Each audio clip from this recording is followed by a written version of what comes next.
سے گڑا ہے.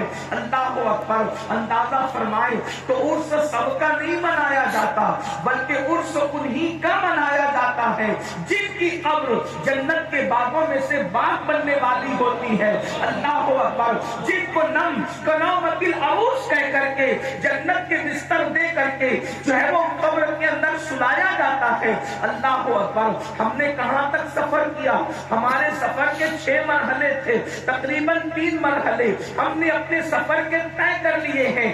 اب آگے کی منزل ہے. اللہ اکبر. باپ کی پیٹھ سے بھی نکل چکے، ماں کے شکم سے بھی نکل چکے، دنیا کے اندر بھی آ چکے، لیکن اتنا جو سفر کیا ہے یہ سفر عمل پر ڈیپینڈ نہیں تھا بلکہ صرف اللہ اکبر محض فضل الہی سے آپ کو آگے بڑھایا گیا.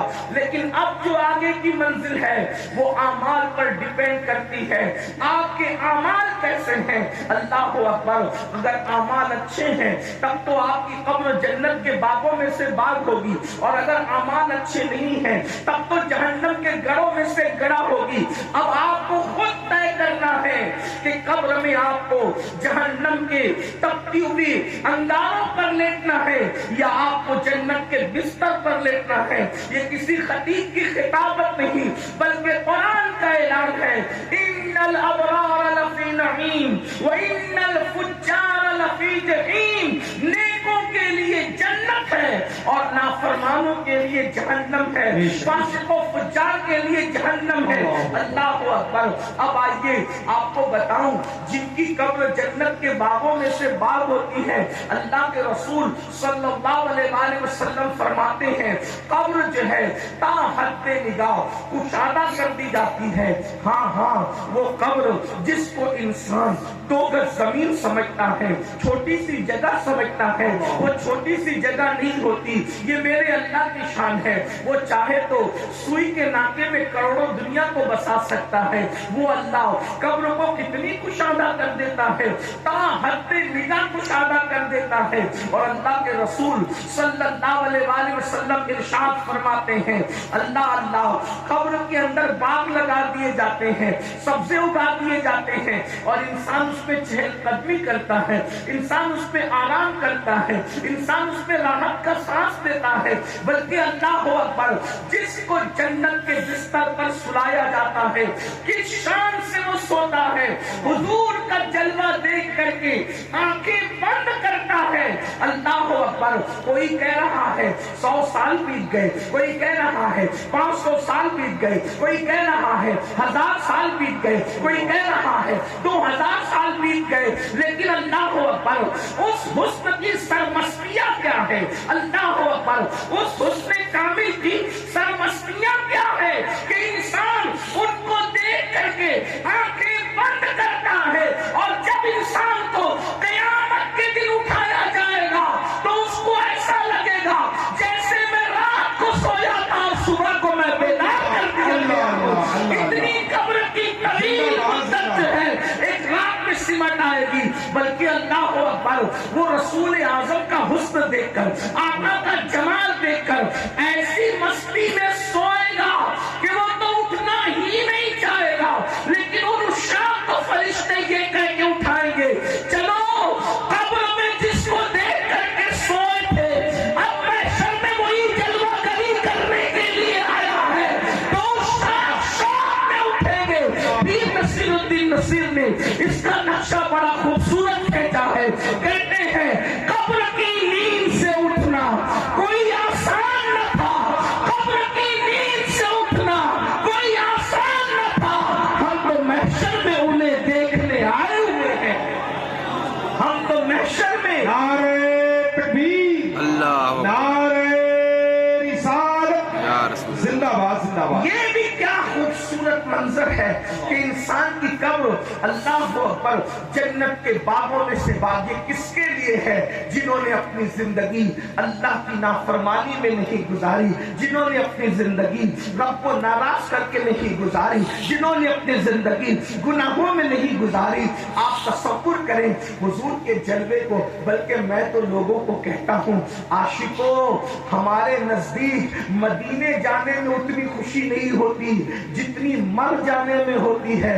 اس کی وجہ یہ ہے مدینے منورہ جاؤ تو صرف گنبد نظر آتا ہے، لیکن مر جاؤ تو گنبد والے مصطفیٰ جان رحمت نظر آتے ہیں۔ کتنا حسن ہے، کیا جمال ہے، کیا کمال ہے۔ اللہ اکبر، نماز پڑھ رہے ہیں بے دیکھی ان کو پڑھ رہے ہیں، کلمہ پڑھ رہے ہیں بے دیکھے ان کو پڑھ رہے ہیں، اللہ اکبر، نعتیں پڑھ رہے ہیں بے دیکھے پڑھ رہے ہیں، صلاۃ و سلام پڑھ رہے ہیں بے دیکھے پڑھ رہے ہیں، مگر قربان جاؤ مسلمانوں، جب مر جاتا ہے انسان تو حضور علیہ السلام کو دیکھنا نصیب ہوتا ہے، ماتے کی آنکھوں سے حضور کا جلوہ نظر آتا ہے۔ اور میرے امام فرماتے ہیں جب قبر میں آقا تشریف لاتے ہیں، اچھا ہم لوگ وہ عقیدے والے لوگ ہیں، ہم یہ کہتے ہیں کہ حضور قبر میں تشریف لاتے ہیں اور آتے ہیں اور نظر بھی آتے ہیں، اور جب وہ آ جاتے ہیں تو پھر نقشہ قبر کا یوں بدل دیتے ہیں، قبر میں لہرائیں گے تا حشر چشمے نور کے، جلوہ فرما ہوگی جب طلعت رسول اللہ کی۔ یہ ان کی زندگی ہے جن کے عرس منائے جاتے ہیں، اور فرشتے ان کو کہتے ہیں نم کا نومت العروس، سو جا ایسے جیسے پہلی رات کی دلہن سوتی ہے، اور اس کے بعد بہت دیر تک آپ کو آزمائش میں نہیں رکھنا۔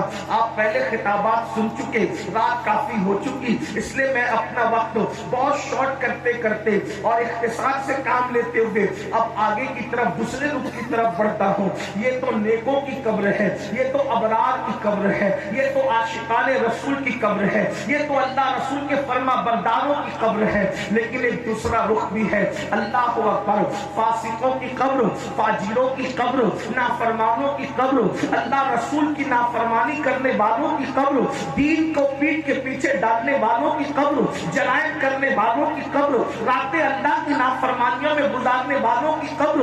ان کی قبر کا کیا حال ہے، ان کی قبر کی کیفیت کیا ہے؟ اب ذرا تھوڑی دیر اس کو سماعت کر لیں۔ اللہ کے بندو، یہ موج مستی کی دنیا نہیں ہے، اللہ کے بندو یہ جرائم کرنے کے لیے دنیا نہیں ہے، اللہ کے بندو اپنی مرضی کے مطابق زندگی گزارنے کے لیے دنیا نہیں ہے، اللہ کے بندو مسجدوں کو ویران کرنے کے لیے دنیا نہیں ہے، یہ دنیا کھیل کود کے لیے نہیں، یہ دنیا لہو و لعب کے لیے نہیں، یہ دنیا عیاشیوں کے لیے نہیں، یہ دنیا آبادیوں کے لیے نہیں، بلکہ یہ دنیا تو اللہ کی عبادت کے لیے ہے، یہ تو دارالعمل ہے، دارالعمل۔ جنہوں نے راتوں کی نیندیں قربان کی وہ قبروں میں سکون سے سو رہے ہیں، جو تہجد کو بھی اٹھتے تھے وہ تو قبروں میں سکون سے سو رہے ہیں۔ اللہ کے رسول علیہ السلام نے خود فرمایا اگر قبروں کا سکون چاہتے ہو، قبروں کا سکون دو چیزوں میں ہے۔ اللہ کے رسول نے فرمایا قبروں کا سکون دو چیزوں میں ہے، گھروں میں سکون کے لیے ایئر کنڈیشن لگانے والوں، گھروں کے اندر نرم نرم گدے سجانے والوں، یاد رکھو قبر میں کوئی ایئر کنڈیشن نہیں ہے، قبر میں کوئی نرم گدے نہیں ہے۔ آقا ارشاد فرماتے ہیں، سچے رسول ارشاد فرماتے ہیں قبروں کا سکون دو چیزوں میں ہے، سخت گرمی میں اللہ کی خوشی کے لیے روزہ رکھنا، اور جب سب سو جایا کرے تو رات کی تاریکی میں 2 رکعت نفل نماز پڑھنا۔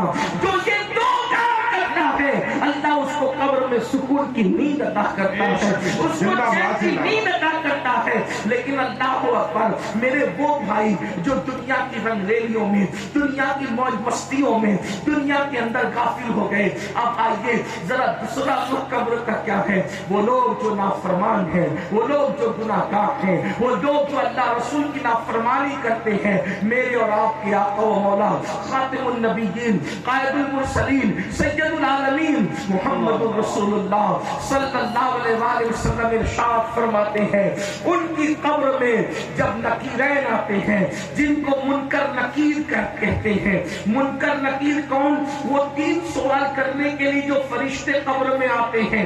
پہلی بات تو میں آپ کو یہ بتا دوں، اللہ کے بندو آج عزت کے لیے کتنے تانے بانے بنتے ہو، آج عزت کمانے کے لیے کتنی کاوشیں کرتے ہو۔ ارے ایک کام کر لو، اللہ رسول سے وفاداری کر لو، اللہ رسول سے وفاداری کر لو، نکیرین بھی تمہاری تعظیم کرتے نظر آئیں گے۔ دنیا کے لیڈر کیا ہے، دنیا کے جج کیا ہے، دنیا کے وکیل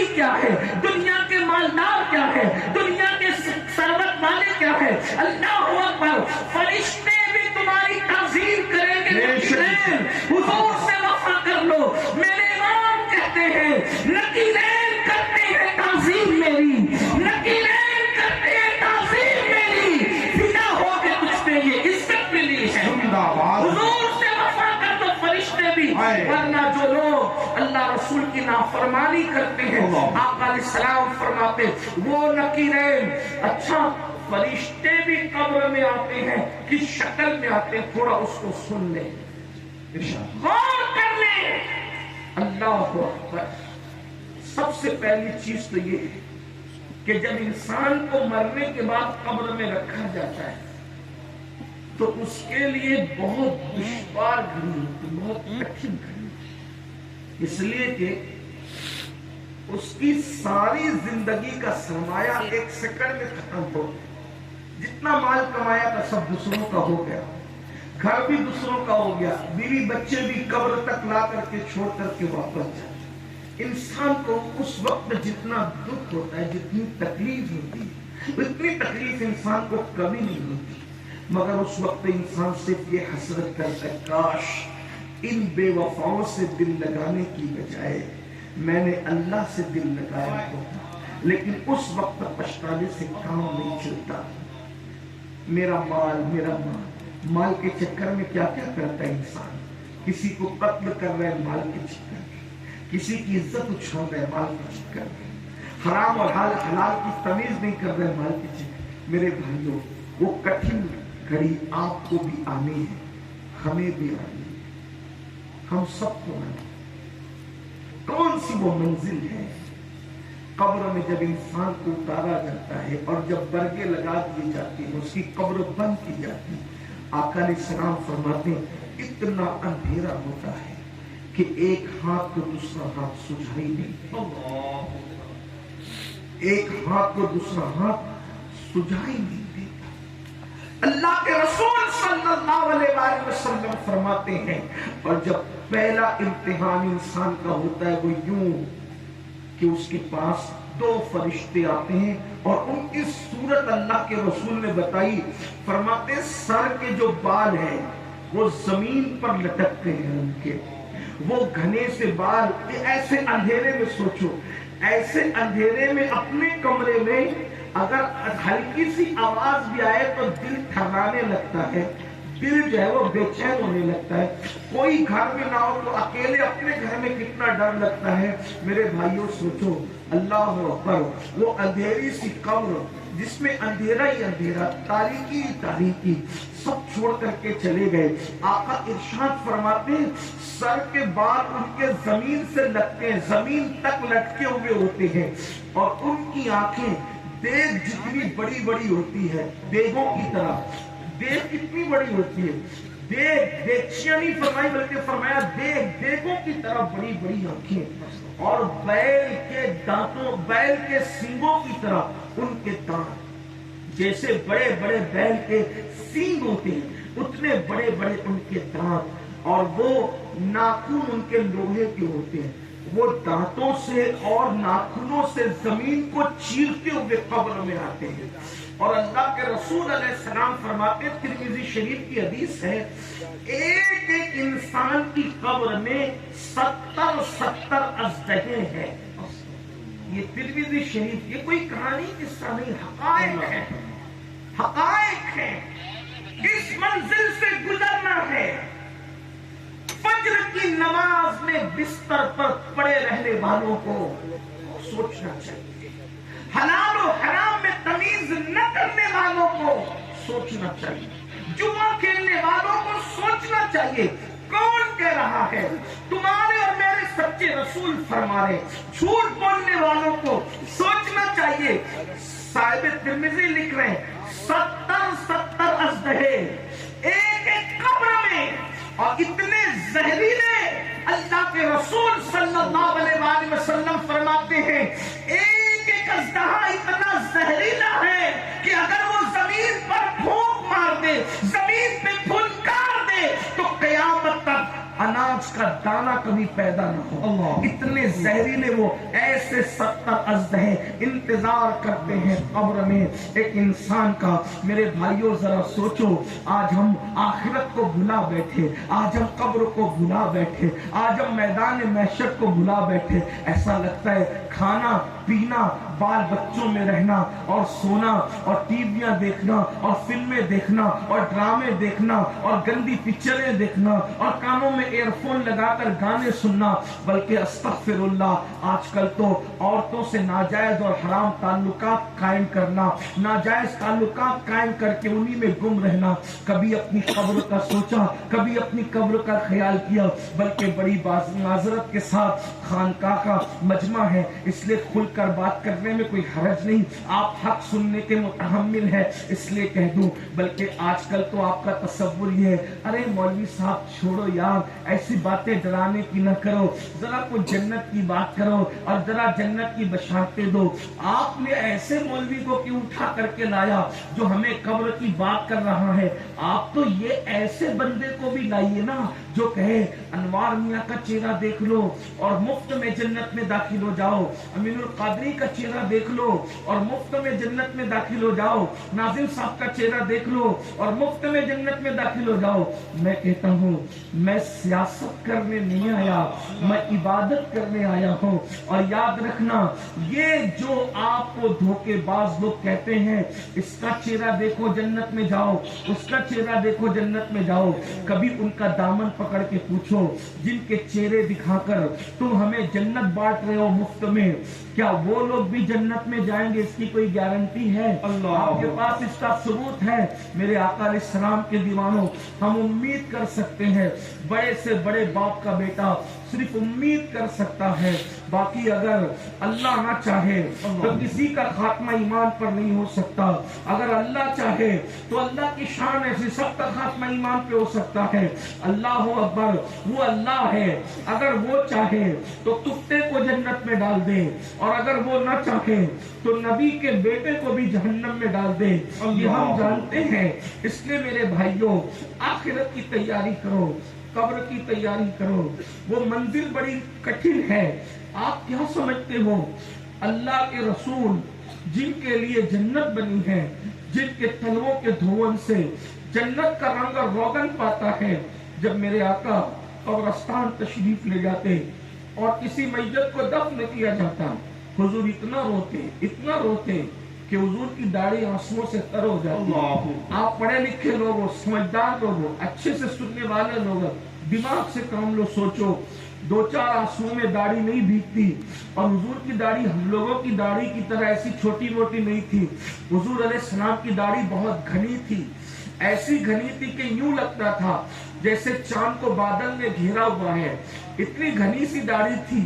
اور حضور کتنا روتے ہوں گے کہ پوری داڑھی تر ہوتی ہوگی، اور صرف داڑھی تر نہیں ہوئی، علامہ جلال الدین سیوطی لکھتے ہیں کہ داڑھی تر ہو کر، داڑھی سے آنسو ٹپک ٹپک کر وہ قبرستان کی زمین پر کیچڑ ہو گیا۔ غور فرمائیں، قبر دیکھ کر کون رو رہا ہے؟ جس کے آنے سے قبر جنت بن جائے، جس کے صدقے میں جنت ملتی ہے، جس کے صدقے میں کائنات بنی ہے۔ یہ حقائق ہے، شاعری کی دنیا اور ہے، جلسوں کی دنیا اور ہے، حدیث کی دنیا اور ہے، حقیقتوں کی دنیا اور ہے۔ اللہ کے بندو اپنے آپ پہ رحم کرو۔ عرس میں آنے والوں، تمہارے بھی عرس منائے جائیں گے اگر تم اللہ کو راضی کر لو۔ یاد رکھنا، اللہ کے بندو، اللہ کو راضی کرو۔ ایک بات آپ سے عرض کروں، اگر آپ عرس کے حقدار ہیں، اگر کوئی آپ کا عرس نہ بھی کرے، فرشتے آپ کا عرس کریں گے، فرشتے آپ کی قبروں پر میلہ لگائیں گے، فرشتے آپ کی قبروں پر تشریف لائیں گے۔ آپ کیا سمجھتے ہو؟ لیکن آخرت کی تیاری، اور یاد رکھنا، اگر آپ عرس کے مستحق نہیں ہو، اللہ کو ناراض کیا ہے، تو اللہ نہ کرے یہ بھی ہو سکتا ہے لوگ اوپر سے پھول ڈال رہے ہوں گے اور اندر آپ پر چابک پڑ رہے ہیں۔ آپ کون سی زندگی چاہتے ہیں؟ آپ کون سی قبر چاہتے ہیں؟ اگر اللہ آپ کو ناراض کیا